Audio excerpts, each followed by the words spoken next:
सुमित कुमार जी को, जो चलाते हैं एक अनोखी पाठशाला जिसको हम कहते हैं आपन पाठशाला। ये खास इसलिए है क्योंकि ये शमशान के बच्चों को पढ़ाते हैं और इन्हें कई सारे पुरस्कार प्राप्त हैं।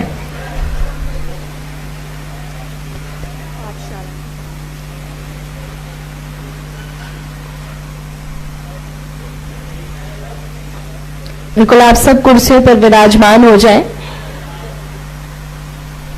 और चलिए आगे बढ़ते हैं अगली चर्चा की तरफ। हमारे साथ जुड़ चुके हैं सुमित कुमार जी। एक बार जोरदार तालियां होनी चाहिए फॉर दिस ग्रेट इनिशिएटिव आपन पाठशाला।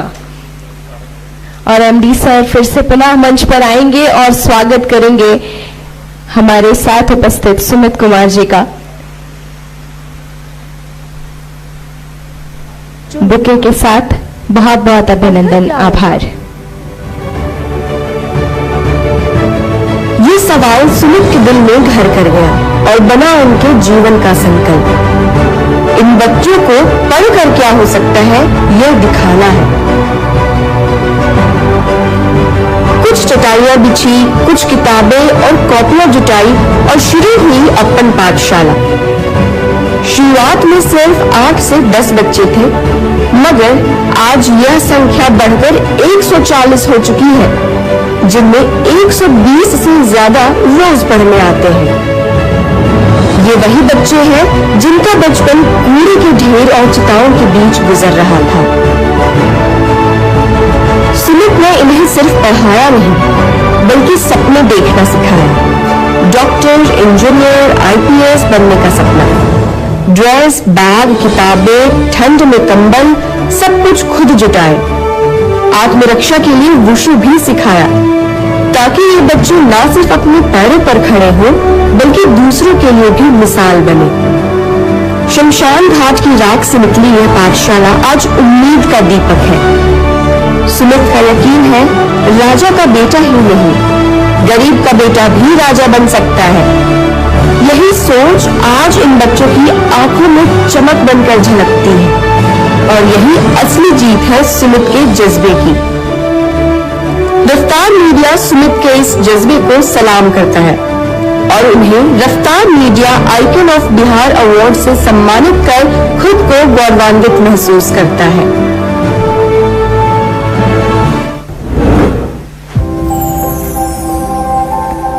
बेशक तिरहुत की बात सच्ची, जरूरी और जिम्मेदारी भरी। आगे चर्चा के लिए मैं मंच पर बुलाना चाहूंगी मनोज सर को और तरुण सर को। मुजफ्फरपुर के युवा डिग्रियां हासिल की, BA, LLB और अर्थशास्त्र में परास्नातक। मगर असली कहानी वहां शुरू हुई जहां जिंदगी खत्म होती है। जी हाँ, शमशान घाट पर। 2017 में अपने भाई के साथ मुक्ति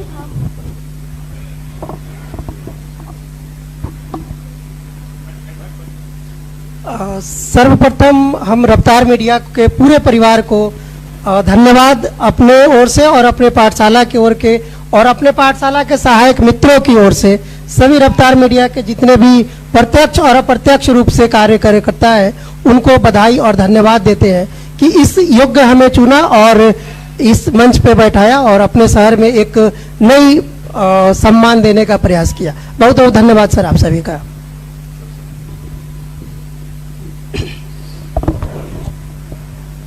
सबसे पहले रफ्तार मीडिया की तरफ से सुमित जी को हम लोग सैल्यूट करते हैं कि इतना बड़ा काम अब तक जितना सेगमेंट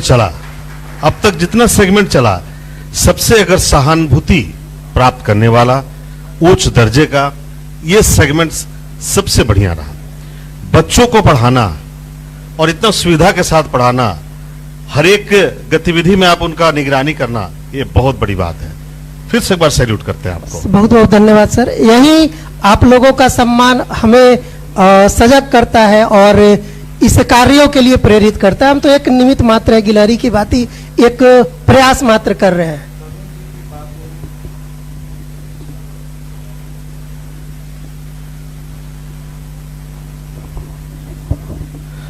तरुण जी की बात को थोड़ा सा हम आगे बढ़ाते हैं और चूंकि आपने शमशान चुना है, शमशान एक ऐसी जगह है जहां शायद ही कोई व्यक्ति जाता होगा और उसको ज्ञान की प्राप्ति ना होती होगी। शमशान जाने के बाद हर कोई वहां पे जितनी देर रहता है सोचता है कि नहीं, हमको जीवन में अच्छा काम करना चाहिए, यहां से लेके कुछ नहीं जाएंगे। कई बार मौका लगा है, सारे लोगों को लगता है। बिल्कुल। और वहां पे अगर आप ज्ञान बांटना आप शुरू किए हैं तो अपने आप में ये एक अनूठी पहल है, और आपके इस पहल की रफ्तार मीडिया सराहना करती है और आपको आइकॉन ऑफ बिहार से सम्मानित कर रही है। आभार सर। सवाल ये है कि ये प्रेरणा, ये अपने आपके अंदर में ऐसी चीजें कहाँ से आई कि आपने शमशान को चुना पाठशाला बनाने का। शमशान जहाँ पे अगर देखिएगा तो बहुत सारी चीजें लिखी हुई रहती है। मुक्तिधाम में देखिएगा तो सारी ज्ञान की बातें होती है, और जितनी देर वहां लोग रहते हैं आप उनके पास जाइए तो सारे लोग जो हैं ज्ञान ही की बात करते हैं। लेकिन वहां ज्ञान बांचने जाना, बच्चों को जो वहां पे जिसको हम लोग छूते नहीं हैं अमूमन, डेड बॉडी में सटने के बाद, शव में छूने के बाद हम लोग उनको छूना नहीं चाहते हैं, उसको उठाकर वो खाते हैं, वहां से वो कपड़े उठाकर पहनते हैं। डर लगता है एक आम आदमी को। उन बच्चों के बीच शिक्षा की अलग जगह रहे, ये प्रेरणा कहाँ से आई? सर 2016 में हमारी लॉ की पढ़ाई कंप्लीट हुई। पहले से न्यायिक सेवा की तैयारी कर रहे थे। 17 में एक मित्र के परिजन को लेकर हम लोग भी शमशान गए थे। तो एक तो अलग माहौल रहता है, सब कोई जाते हैं और उसका सब कोई अनुभूति जानते हैं। वहाँ जाने के बाद जैसे पार्थिव शरीर हम लोग नीचे रखे, और 4-5 बच्चे ऐसे थे जो दौड़ के उस पे जो फल पैसा जो भी अपने सनातन संस्कृति में रहता है उठाने के लिए दौड़े। तो हम भी वहीं थे पार्थिव शरीर के आसपास। तो बच्चों को देखे कि उठा रहे हैं, सीधे उठा रहे हैं। तो हम पूछे, मन में एक थोड़ा सा देखकर ये लगा है कि सर जैसे अभी बताया कि हम लोग छूना नहीं चाहते, उठाना नहीं चाहते, यह पवित्र है, या फिर जो भी मन में भावना आती है। तो उनको देखा कि बड़ा प्रेम से उठा रहे हैं। उसमें से एक बच्चा उसको सेव को उठा के खाने भी लगा बिना धोए हुए। 2-3 घंटे के क्रम होते हैं जलाने का। तो उसी दौरान बॉडी को हम लोग रख के जलाना जैसे प्रारंभ किए, फिर वो बच्चे वहीं थे क्योंकि वहाँ बराबर आते ही हैं। तो फिर उन बच्चों को बुलाए कि पढ़ते उड़ते नहीं हो क्या? तो कहा कि नहीं सर, पढ़कर क्या होगा, पढ़ते नहीं है, बस दिन भर मसान में घूमते रहते हैं। तो एक मन अंदर से हिल गया ऐसा कि ये बच्चे कह रहे हैं कि शहर से बगल में है और मुक्तिधाम अपने नगर से 1 किलोमीटर की दूरी पर है, बगल में एसपी कार्यालय है, डीएमओएम सब बैठते हैं। तो बच्चे कहे कि पढ़कर क्या होगा? तो उस समय महसूस हुआ कि सभी पढ़ना व्यर्थ है। आज तक जो आप पढ़ाई कर रहे थे, मतलब खुद के बारे में एक ये आए रात में थोड़ा सा चिंतन होने लगी, क्योंकि संसाधन के अभाव में पढ़ाई कैसे नहीं होती है, या जानकारी के अभाव में इसको हम लोग जिए हैं। और शहर में देखते हैं, आज भी आप भी देखते हैं कि बच्चे आज भी जो कचरा उठाने का काम करते हैं, तो वह शरीर से बड़ा बैग लेकर बोतल चुनने का काम करते हैं। तो उनको देखकर मतलब कैलकुलेट किए कि यह बच्चे आज भी इनकी बचपना जा रही है। तब से हमने संकल्प लिया कि अपने लिए नहीं पढ़ना है। लेकिन थे तो आप भी बच्चे 9th में पढ़ते थे? नहीं, उस समय सर LLB हमारी ये कंप्लीट हो गई थी। LLB complete? BLLB कंप्लीट हो गई। 17 की बात बता रहे हैं, 2017 की बात। तो वही कि अब नहीं पढ़ना है, उनको ही पढ़ाना है। 2-4 दिन के बाद उनके गांव में गए, फिर वहाँ के लोगों से बात किए कि इन बच्चों को पढ़ाना चाहते हैं। तो उनका जवाब आया कि सर बहुत लोग अब ऐसे ही बांट के जाए चाहिए। तो हम कहे कि हम भी वैसे ही हैं, समझ लीजिए कि कुछ देकर जाएंगे। तो पढ़ाना चाहते हैं, आप लोग पढ़ाने देंगे? तो कहे कि ठीक है सर, अगर आपका इच्छा है। तो सभी से बात हुई, फिर 7-8 बच्चों को बैठाना शुरू किया। तो देख कर भागते थे। 2-4 दिन तो आए, पहले दिन चॉकलेट दिए, मिठाई दिए, तो देख के भागने लगे। फिर उस समय 4 बच्चे, 10 बच्चे, 20 बच्चे। जब बच्चे बढ़ने लगे तो हमारे यहाँ मित्र बैठे हैं, सुमन सौरभ जी, अभिराज जी और ओम प्रकाश मिश्रा जी, विक्रम जी, सभी लोगों का मानसिक सहयोग रहता है या अन्य जो भी सहयोग रहता है। तो इन लोगों ने कहा कि नहीं सर, बहुत बढ़िया काम है। शुरू दिनों में तो बड़ा ये लगता था, क्योंकि घर में नहीं पता था कि शमशान में जाते हैं। फिर आने के बाद घर में पता चला कि भाई ये शमशान में जाते हैं। तो कहे कि ना, बिना नहाए हुए घर में नहीं घुसना है। अभी मेरा यही सवाल था जी। कि शमशान में आप जाते हैं घर वालों को पता चलेगा तो घर में घुसने को तो मिलेगा नहीं। हाँ, तो जैसे कि एक तो घर वाले हमारा को कैसे कन्विंस किए? हमारा घर चंपारण है, बेतिया हमारा घर है। यहाँ एक मित्र के घर में रहते हैं, अविराज जी बैठे हैं सामने में। तो उनके घर के लोगों को, क्योंकि घर तो घर है, चाहे कोई भी घर हो, तो वो भी माता पिता तुल्य हैं, और उनको लगा कि तुम उसमें जाते हो, स्नान क्यों नहीं करते हो। हम कहे कि जलाने नहीं जाते हैं, पढ़ाने जाते हैं। तो घर वाले थोड़ा 2-4 दिन विरोध था, जूता उता खोल के आना, जूता उता धो के आना, तो एक मतलब ये रहता है।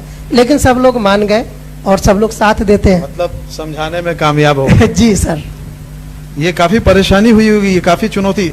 उन बच्चों को पढ़ने के लिए तैयार करने से ज्यादा बड़ी चुनौती मुझे लगता है कि घर वालों को समझाना था कि मैं वहां पढ़ाने जाता हूं, संस्कार करने नहीं जाता हूं, संस्कार देने जाता हूं। जी जी, तो ये उन लोगों का बड़प्पन है, इसको सहूर से स्वीकार किया। क्योंकि हम बताएं कि हम जहाँ पढ़ाते हैं उससे 40 फीट की दूरी पर लाश जलती है, वहाँ हम छूने भी नहीं जाते हैं। हम गए, पढ़ा कर आ गए, फिर एक दिन ले जाकर उनको दिखाए कि ऐसे ऐसे चलता है, तो फिर वो लोग भी प्रभावित हुए। और माँ तो माँ होती है ना, चाहे वो कैसी भी माँ हो। तो हम कहे कि वैसे बच्चों को हम पढ़ाते हैं जो गरीब हैं, मतलब घर घर चौका बर्तन का काम करते हैं। 90% ये बच्चियाँ जितनी भी है ना, 90% की माता चौका बर्तन का काम करती है। कुछ बच्चियाँ भी चौका बर्तन की काम करती है, और बाकी सब का तो ऐसे ही है। अच्छा, चूंकि शमशान अपने आप में अलग चीज है जी, वहाँ भय भी है, ज्ञान भी है। जब आप वहाँ पढ़ाते हैं तो कभी आपको भय वगैरह नहीं लगा, डर नहीं लगा? नहीं सर, डर नहीं लगा, और ऐसा लगता ही नहीं कि वो शमशान है। भूतों से दोस्ती हुई? तो सभी तो भूत ही है, घन प्रेत के रूप में है, और वो देव भूमि है, महादेव साक्षात और भगवती वहाँ रहती है, तो उनके हम लोग भक्त हैं। उन्होंने हमें चुना, बच्चों ने हमको शिक्षक बनाया, नहीं तो हम लोग भी कहीं न्यायाधीश व्याधीश होते, कुछ तो होते। नहीं, कभी सपने में कभी इस तरीके से डर वर नहीं लगा कि भाई हम शमशान जा रहे हैं, वहाँ पे ये कर रहे हैं, इस तरीके से कभी? नहीं सर, डर ऐसा कुछ नहीं लगा, डर ऐसा कुछ अभी तक नहीं लगा। अंदर से मजबूती मिली? हाँ, मतलब वो सब दिन तो मजबूती ही मिलती है, और बच्चों की नियमितता हमें मजबूत करती है। कभी किसी आत्मा ने ये नहीं कहा कि आप अच्छे काम कर रहे हैं, हम आपके साथ हैं? नहीं, ऐसा अभी तक नहीं हुआ। बस आप जैसे के रूप में आके कहते हैं कि अच्छा काम करते हैं, तो लगता है कि प्रत्यक्ष रूप से अप्रत्यक्ष रूप से वही है। अच्छा, ये शुरुआत हुई, इस कारवां को कहाँ तक ले जाना चाहेंगे आप? चूंकि अभी मान लीजिए 120 बच्चे, आप जैसा बता रहे हैं कि 120 बच्चे 8 से 4 से शुरू हुआ था, वहां तक पहुंचे। इनमें कुछ बच्चे ड्रॉप भी होंगे, कुछ बच्चे नए भी जुड़ेंगे, कुछ बच्चे चूंकि 17 से काम कर रहे हैं तो अब उस स्टेज में होंगे जो जहां वो अब जिंदगी का निर्णय लेने के लिए या उनको एक रास्ता मिलेगा। उनके लिए आगे के लिए क्या कुछ सोचा है आपने, किस तरीके से इसको बढ़ाना है? जी, इनके लिए एक योजना है, क्योंकि जिनको 2 क्लास 2 से पढ़ाना शुरू की है, इस बार 3 बच्चियां हमारे यहाँ थी जो मैट्रिक पास हुई है, और इनका जो पिछले लक्ष्य था कि क्या करना है डिसाइड नहीं था, अभी है कि इन लोगों का लक्ष्य है कि मुझे इंजीनियर बनना है।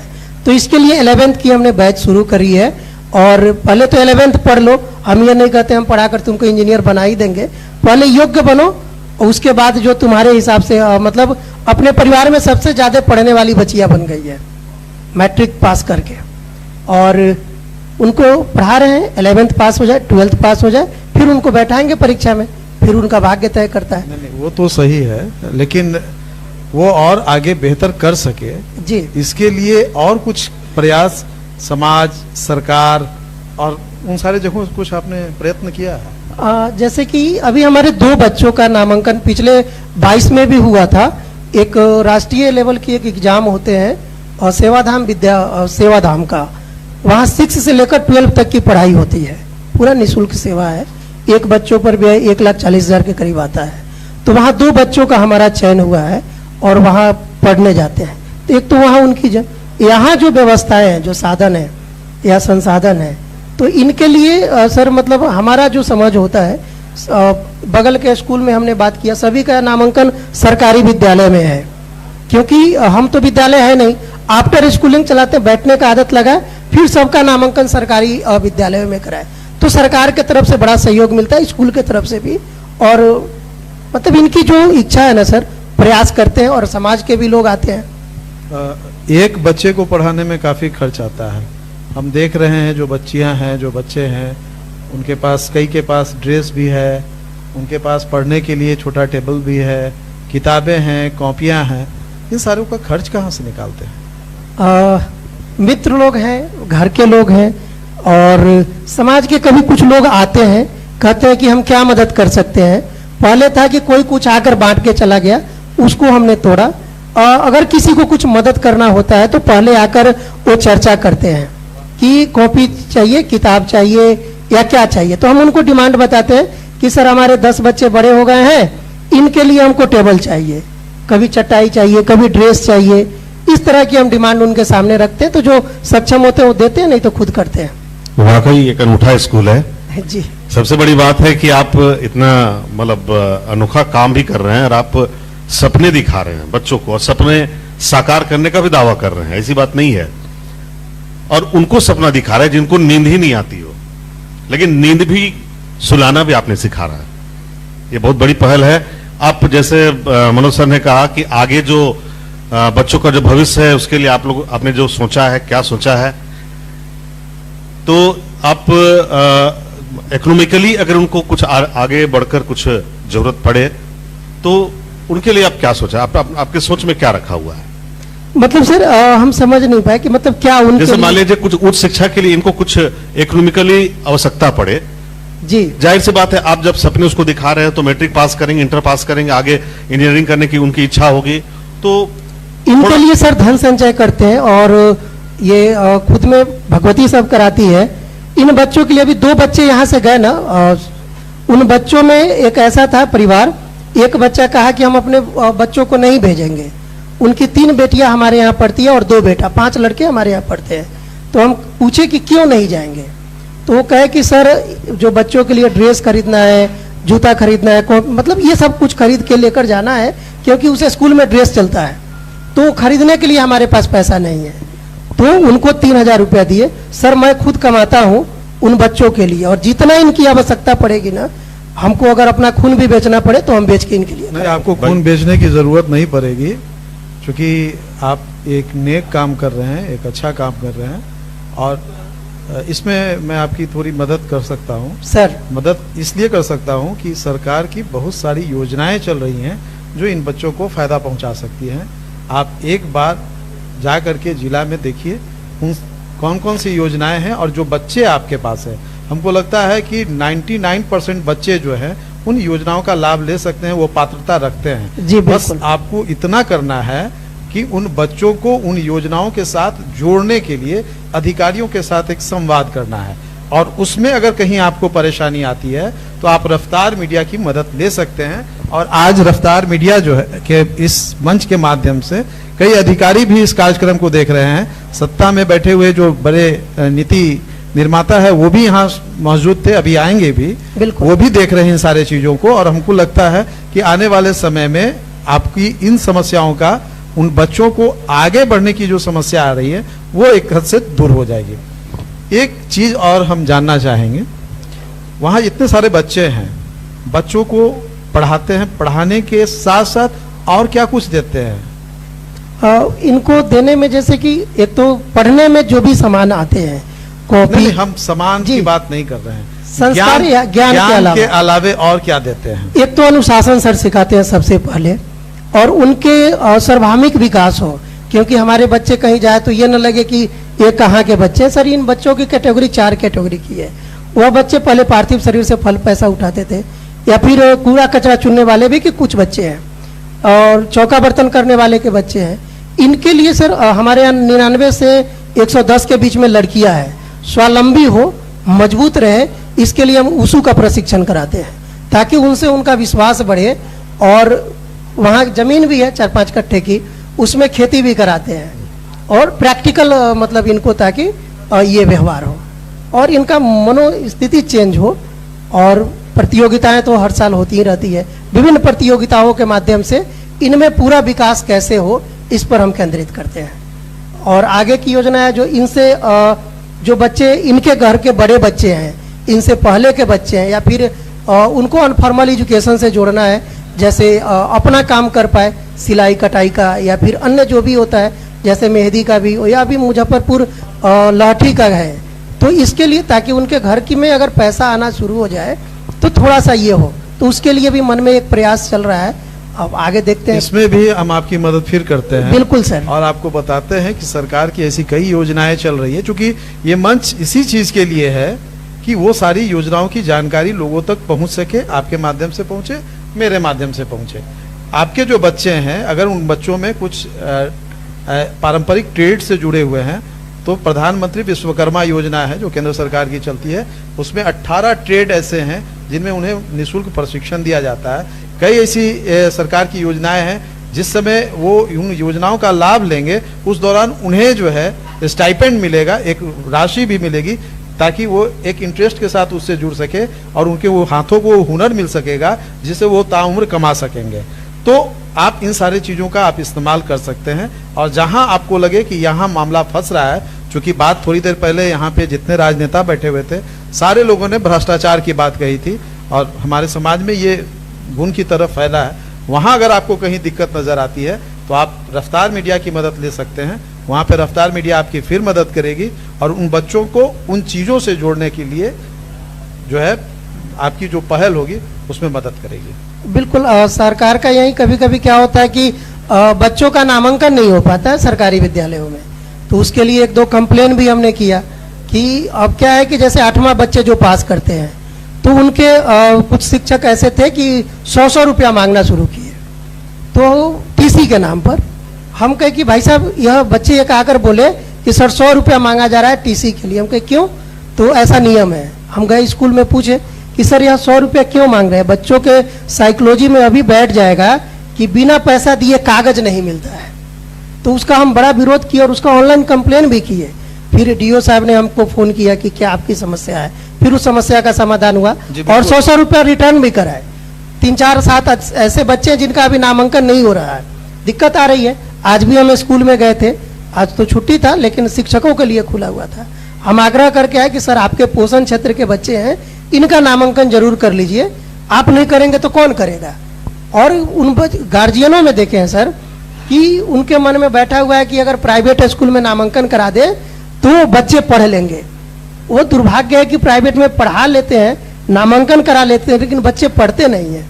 फिर हम नामांकन उनका कटवाए हैं और आग्रह किए हैं कि आप कर दीजिए। देखिए 3-4 दिन में करते हैं। देखिए, रफ्तार मीडिया का यह प्रयास है कि समाज में इस तरह के जो लोग हैं जो समाज को बदलने की कोशिश कर रहे हैं उनके साथ खड़े हो, और इसी को लेकर के हम लोगों ने आइकॉन अवार्ड की शुरुआत की है। रफ्तार मीडिया आइकॉन अवार्ड झारखंड से जुड़ा है तो झारखंड आइकॉन अवार्ड, और बिहार से जुड़ा है तो बिहार आइकॉन अवार्ड। हमारे जो सुमित जी जो काम कर रहे हैं कुछ इसी से मिलता जुलता हमारे झारखंड में कई लोगों ने काम किया है और हम उनके साथ लगातार रहे हैं, उन्हें सम्मानित भी किया है। पिछले दिनों धनबाद में जब हम कॉन्क्लेव कर रहे थे तो उस वक्त हमने हजारीबाग के मोहम्मद खालिद को सम्मानित किया था झारखंड आइकॉन अवार्ड से। मोहम्मद खालिद जो हैं लावारिस लाशों का दाह संस्कार करते हैं। एक मुस्लिम होने के बावजूद हिंदू रीति रिवाज से जितने भी लावारिस लाश हैं मिलते हैं उनका वो दाह संस्कार करते हैं, उनके परिजन बन करके। अपने आप में अगर कहा जाए तो ये एक बड़ी पहल थी और इसलिए हमने उन्हें सम्मानित किया था झारखंड आइकॉन अवार्ड से। और आज हम आपको कर रहे हैं इसी वजह से कि आप भी समाज को बदलने की कोशिश कर रहे हैं, समाज के उस हिस्से को छूने की कोशिश कर रहे हैं जहां कोई छूने की बात तो दूर झांकना पसंद नहीं करता है। और आपके इस मुहिम में हम लगातार आपके साथ में हैं। जिस तरीके से आप काम कर रहे हैं, आपको कहीं भी परेशानी हो, रफ्तार मीडिया आपके साथ में खड़ी है। बार बार इस बात का यकीन दिला रहे हैं। हमारे जो कंपनी मतलब जो संस्थान है हमारा रफ्तार मीडिया, उसके एमडी यहाँ खुद मौजूद हैं, उनके बिहाफ में हम आपको इस बात का भरोसा दिला रहे हैं। हम मेरे जो तमाम साथी हैं जो तमाम जिले में प्रखंड में काम कर रहे हैं, हम उनकी तरफ से आपको भरोसा दिला रहे हैं कि आपको जब कभी भी परेशानी नजर आए तो आप उन परेशानियों को साझा कीजिए। रफ्तार मीडिया प्रमुखता से उन परेशानियों को लोगों के सामने में रखेगा और उसको दूर करने के लिए तमाम उस जगह को खटखटाएगा, उस दरवाजे को खटखटाएगा जहां सही तरीके से उन परेशानियों का हल किया जा सके। यही आपका सर कमिटमेंट हमें जो कभी कभी महसूस होता है कि हम लोग कमजोर हैं या फिर हमारे लिए कौन, तो आज आपके मंच पे आकर और आपका सानिध्यता पाकर और आपके जो आपने जिनके भी आपने बोला, तो ये हमें कहीं ना कहीं बल दिया और शक्ति दुगुनी बढ़ गई कि कार्यों को और किया जाए। एक्सपेंशन भी करेंगे सर, और किए भी हैं, 3 जगह भी और प्रकल्प चल रहे हैं। वहाँ कम बच्चे हैं, लेकिन ये यहाँ हम खुद रहते हैं, तो इसलिए यहाँ ज्यादा बच्चे और ज्यादा अनुशासित हैं। 2 और प्रकल्प चलते हैं सर इसका। लेकिन हम चाहेंगे कि इसका और दूसरे जिलों में भी प्रसार करें, ताकि वहाँ के बच्चों को भी सुमित जैसे शिक्षक मिल सके, एक ऐसे मार्गदर्शक मिल सके जो जीवन के सही रास्ते पे उन्हें ले जा सके। बिल्कुल सर, इसमें कि एक और जो बड़े बच्चे हैं ना, इसमें से सर छोटे छोटे बच्चों को, जो बड़े बच्चे हैं वो छोटे बच्चों को गोद लिए हैं और एक बच्चे ने 10 बच्चों को गोद लिया है, तो अपने जैसे 10 सुमित खड़ा कर चुके हैं। ये आप लोगों का आशीर्वाद। और जी मैं एक बार दर्शकों को बताना चाहूंगा कि हमारे बीच में राज्य सरकार के पर्यटन मंत्री राजू सिंह जी आ चुके हैं, और मैं माननीय मंत्री का रफ्तार मीडिया की तरफ से स्वागत करता हूं। और आज हम बात कर रहे हैं तिरहुत की, बात हम कर रहे हैं तिरहुत के विकास की, यहाँ के संस्कृति, यहाँ के धर्म, यहाँ की जो चीज़ें हैं उनको आगे बढ़ाने के लिए। और अभी हमारे साथ मंच पे बैठे हैं तिरहुत के एक ऐसे युवा जो एक अनूठा काम कर रहे हैं। ये शमशान में बच्चों की पाठशाला लगाते हैं, उन बच्चों की पाठशाला लगाते हैं जो बच्चे शवों पर से फल और पैसे चुनते हैं, उन फलों को खाते हैं। उन बच्चों के लिए ये पाठशाला लगाते हैं जो शवों पे जो कपड़े चढ़ाए जाते हैं उन कपड़ों को पहनते हैं। ये उन बच्चों को पढ़ाते हैं जो सड़क पे फेंके हुए जो जूठे होते हैं या जो बोतलें होते हैं उन्हें चुन करके अपना जीवन बनाना चाहते हैं।